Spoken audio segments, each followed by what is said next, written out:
You're about to discover why your car battery keeps dying every 2 years, and it's not what the auto parts store is telling you. You might think it's just bad luck or cheap batteries, but your modern car is literally designed to kill batteries faster than ever before. You probably remember when car batteries lasted 5 to 7 years without any drama. Your dad's old Buick would start reliably for half a decade, then one day it wouldn't, and you'd replace it and move on. But now you're facing a frustrating cycle. You buy a new battery, it works great for 18 to 24 months, then suddenly you're stranded in a parking lot calling for a jump start. You shell out another $200 for a replacement and the cycle repeats. You're not imagining this.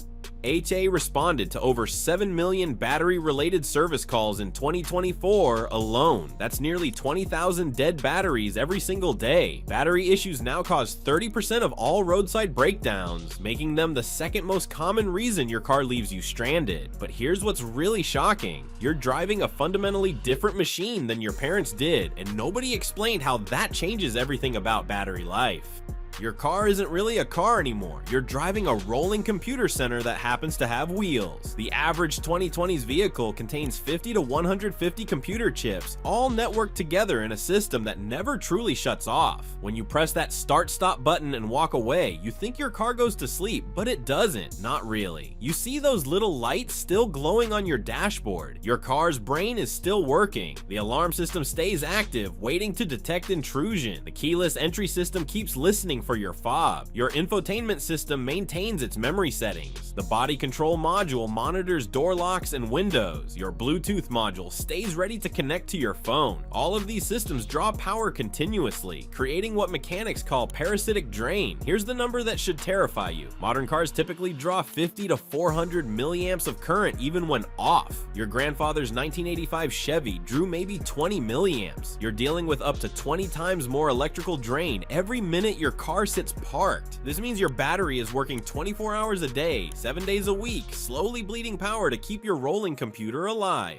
But you're making the problem worse without realizing it. You probably drive like most Americans. Short trips to work, the grocery store, picking up kids from school. The Japanese automotive industry discovered this pattern decades ago because Japanese drivers averaged just 8 miles per day in city traffic. Their batteries were failing at alarming rates, and the cause was simple. Short trips don't give your alternator enough time to fully recharge your battery. Your alternator needs at least 30 minutes of highway driving to top off your battery completely, but you're probably driving 15 to 20 minutes at a time, often in stop-and-go traffic where your engine runs at low RPMs, and your alternator can't generate full charging power. Meanwhile, you're running the air conditioning, radio, GPS, and phone charging, all drawing power faster than your alternator can replace it. This creates a condition called sulfation, the silent killer of car batteries. When your battery doesn't receive a full charge regularly, lead sulfate crystals build up on the battery plates. These crystals act like barnacles on a ship's hull, reducing your battery's ability to hold and deliver power. Once sulfation takes hold, your battery capacity drops dramatically. A sulfated battery might show 12 volts on a meter, but lack the cranking power to start your engine on a cold morning.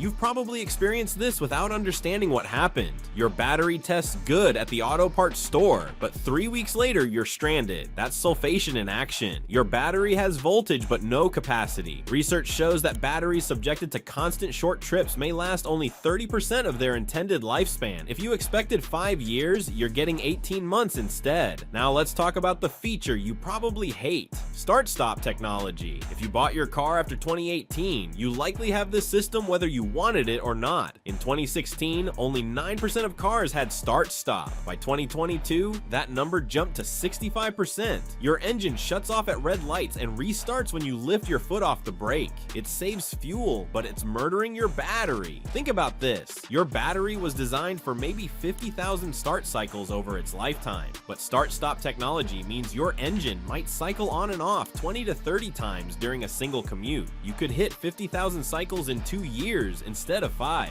Each start cycle demands a massive burst of power from your battery, often 300 to 400 amps for those few seconds. Your battery is being hammered with 3 to 5 times more start cycles than it was ever designed to handle.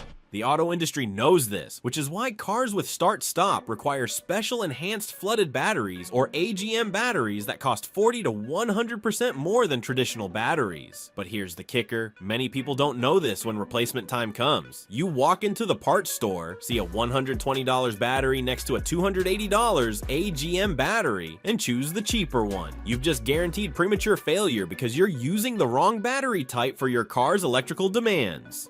Your location is working against you too. You might think cold weather kills batteries, but heat is actually the bigger threat. For every 15 degrees above normal temperature, your battery's lifespan can be cut in half. If you live in Arizona, Texas, or anywhere the summer temperature regularly exceeds 100 degrees, your battery is cooking under the hood. Internal temperatures can reach 140 degrees or higher, accelerating the chemical breakdown inside your battery. Here's the cruel irony. Summer heat weakens your battery internally, but you don't find out until winter arrives. You drive all summer thinking everything is fine because hot weather actually makes starting easier. Then the first cold snap hits. Your weakened battery can't deliver the cranking power needed for cold weather starting, and you're stranded. The heat did the damage months earlier, the cold just revealed it. Even your car's computer is conspiring against your battery. Many modern vehicles require battery registration when you install a replacement. The car's computer needs to know it has a fresh battery, so it can adjust charging algorithms accordingly. Skip this step, and most people do because they don't know about it, and your car might overcharge or undercharge your new battery, leading to premature failure. You're also fighting against basic physics. Modern alternators run at higher voltages than older cars, typically 14.2 to 14.4 volts compared to the 13.2 to 14.0 volts of previous generations. This higher voltage helps power all those electronic systems, but it also creates more heat and stress inside your battery, accelerating wear. So what can you do about this? You need to change how you think about battery maintenance. First, take a weekly highway drive of at least 30 minutes. This gives your alternator time to fully charge your battery and helps prevent sulfation. If you're taking mostly short trips, consider using a battery maintainer when your car sits for more than a few days.